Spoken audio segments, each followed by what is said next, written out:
In this video, I'm going to teach you all about the sensory diet and what that actually means and how it can actually improve the lives of people with sensory needs.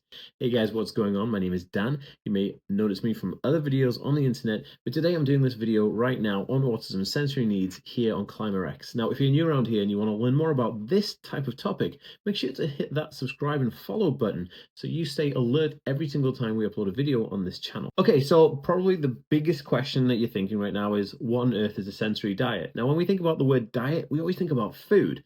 And food isn't the only thing you can do with a diet. When I'm talking about a sensory diet, I'm talking about something that you can do in your daily life to help improve your condition of having sensory processing needs.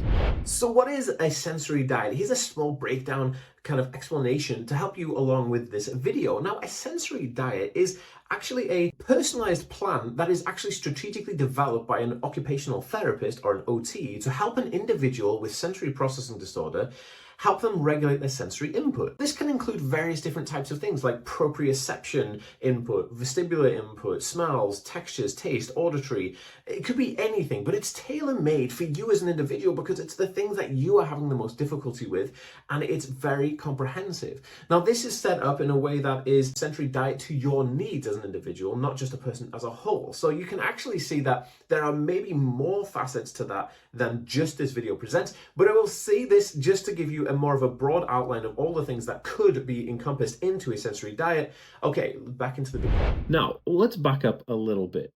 People on the autism spectrum or neurodivergent individuals will have what's called a comorbid or a co-occurring issue of sensory processing disorder. Now, this doesn't happen every single time, but I would say at least 95% of the people on the autism spectrum will have difficulties and issues with sensory needs. Now, what does this all mean? What is sensory processing disorder?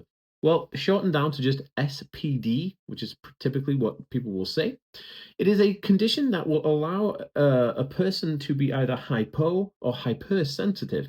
Now, a hypersensitive person to sensory input means that you may taste something that will taste overpowering to you, or you may, feel a texture that's overpowering to you, or you may just smell something that's overpowering to you. Okay, this is just a snapshot example of some hypersensitivities. Now, a person who is hyposensitive to these things could be sitting, leaning on something really hot like a radiator or a heater, and not know that those things are actually getting warmer and impacting their body because they may not be as aware as the things around them.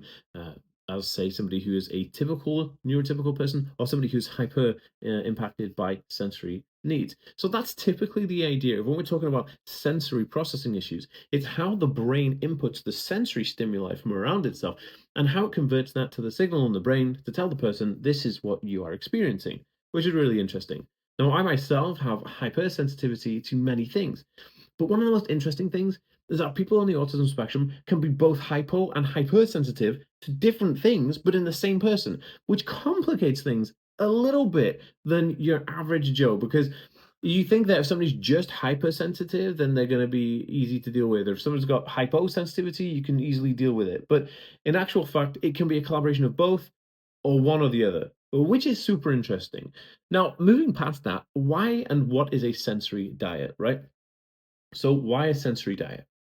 Well, one of the biggest things that we notice within people with sensory processing disorder is their positioning in space. Like, how do they position themselves in space? Like, how do they know their spatial awareness? Because spatial awareness is created by feedback from your surroundings that you can input from sensory input. Sounds quite complex, but let's break it down to a really simple matter. I know I'm sitting on a chair because I can feel that I'm sitting on a chair, or I know that I can, touch a wall because I can touch the wall. I know the wall is there. So this idea of spatial awareness or awareness of feedback in your receptors of a human being is going to give you adequate way to say, okay, I'm going to walk from here to here, or I'm going to walk through a door frame adequately. So myself, this is what happens when I want to walk through a door. I open the door, but sometimes I won't open the door wide enough because the feedback I'm getting isn't telling me to open the door wide enough, and I walk into the side of the door. I'll hurt myself. This isn't any good. Also, getting up and going about my day, I'll just be hearing lots of noises first thing in the morning, or certain sounds and lights will be hitting my ears and eyes, and I'll be like disoriented because those things are not allowing me to function in the way that I want to function. So, how do we deal with that on a long term basis? How do we deal with that over a period of time? We want to improve our condition and we want to improve the fact that these things impact our life. Well, it's all down to something called deep muscle proprioception. Now, this is a big old fancy word that basically just means that you have a role that's played deep within your muscles. Now, this role, which is called proprioception, actually indicates to you a lot of interesting stuff like your stabilization, your position in space. Am I standing upright? How far away from a wall am I? The feedback I'm going to get from if I bump into a wall, I'm going to get, feedback that's hitting my senses saying, hey, don't go over there. Or if I walk into a room and it's very hot, I get that feedback and it tells me that, I don't want to be in there and blah, blah, blah. So, what we do with the sensory diet is we activate this deep muscle proprioception to allow us to kind of wake up our body's, proprioception to where are we in space? What are my senses doing? Can I analyze this sense effectively or not? And how it works is this: when you activate deep muscle proprioception, you then have 2 hours of better than normal sensory processing feedback. So if you do one thing to activate proprioception, it will last 2 hours, and then you'll have to do it again and again. So this is what we call the sensory diet. So you have like 4 places during the day where you are going to implement one of these things. Now it's very simple. Don't like be scared or anything. The sensory diet is very simple. You do one thing in the morning that activates this muscle proprioception, which is activating feedback in your body. Now it could be as little as having a shower, right? A hot shower in the morning, oof, wake me up, and it's telling my body, my muscles that I'm awake and everything's going. Or it could be like more complex, like lifting up a chair and moving it, or doing a wall press up, or doing a squat, or doing a sit up, or even going for a walk around the block. So what I like to do, this is like a typical sensory diet. Like I'll wake up in the morning, and then I'll do some light exercises, maybe some like press ups and sit ups or whatever, or wall press ups. Then I'll go for a run, and I'll come back, shower. Now that'll last me like 2 hours. Then I will do something during the day, like I'll lift up, a chair or some books or whatever, move them around.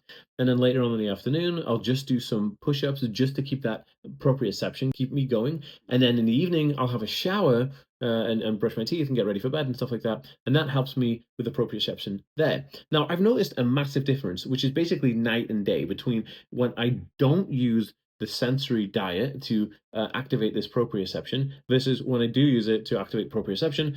I'm way more alert and way more active in those areas where I'm able to actually do those things. And I believe this to be true, that the feedback I'm getting from my proprioception, everything around me, is actually helping, and it's urging me towards making my day a little bit easier and a little bit more stressful. So remember, guys, if you want to learn more, make sure to hit that follow and subscribe button so that you don't miss out on these videos, and make sure to check out the link in our description and bio where you can actually get 16 months of free access to our exclusive platform, climarex.com. Don't miss out. See you guys in the next video.